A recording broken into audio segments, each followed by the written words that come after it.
آج ہمارا فلسطینی 60,000 سے زیادہ شہید ہو چکا ہے، اور ابھی تک میرے مسلمان بھائی کا خون پی پی کر صہیونی درندوں کا پیاس نہیں بجھ رہا۔ مسلسل بمباریاں جاری ہیں، 2 روز کے اندر 1,500 لوگ شہید ہو چکے ہیں۔ مجھے ابھی راستے میں ایک صحافی نے پوچھا، اور وہ ریکارڈ بھی کر رہا تھا، کہ جی جنرل عاصم منیر صاحب اور ٹرمپ کی ملاقات ہوئی ہے، آپ اس بارے میں کیا کہیں گے؟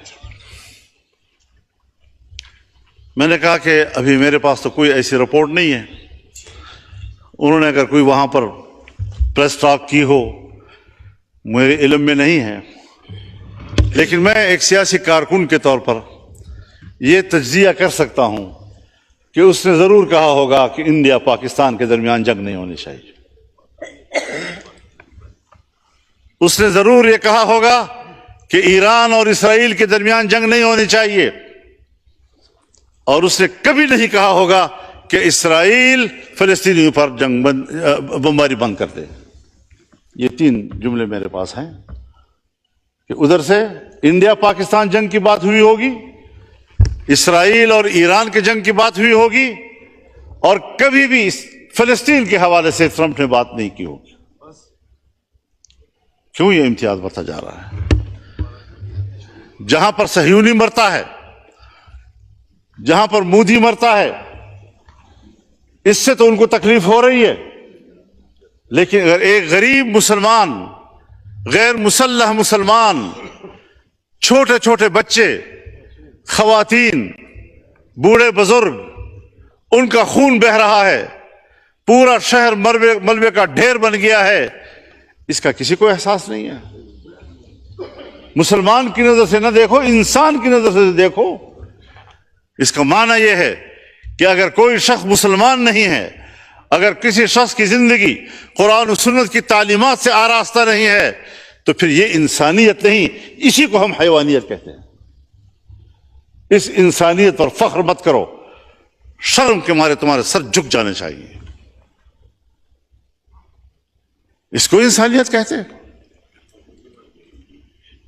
پاکستان اسلامی دنیا کا بڑا ملک ہے، پاکستان اسلامی دنیا کا مؤثر ملک ہے، پاکستان اسلامی دنیا کا طاقتور دفاعی قوت ہے، پاکستان اسلامی دنیا کا ایٹمی طاقت ہے، پاکستان کے اندر وہ تمام صلاحیتیں موجود ہیں کہ وہ امت مسلمہ کی قیادت کرے، اور ہم ہیں کہ ملک کے داخلی صورتحال میں بھی ہم دفاعی پوزیشن میں ہیں، اور خطے کی صورتحال میں بھی ہم دفاعی پوزیشن میں ہیں۔ قیادت خاک کریں گے ہم۔ یہی پیغام اس پارلیمنٹ سے امت مسلمہ کو جانا چاہیے، OIC کو جانا چاہیے۔ بین الاقوامی اداروں کی کوئی حیثیت اب نہیں رہی، OIC ایک دکھاوا ہے، OI0C۔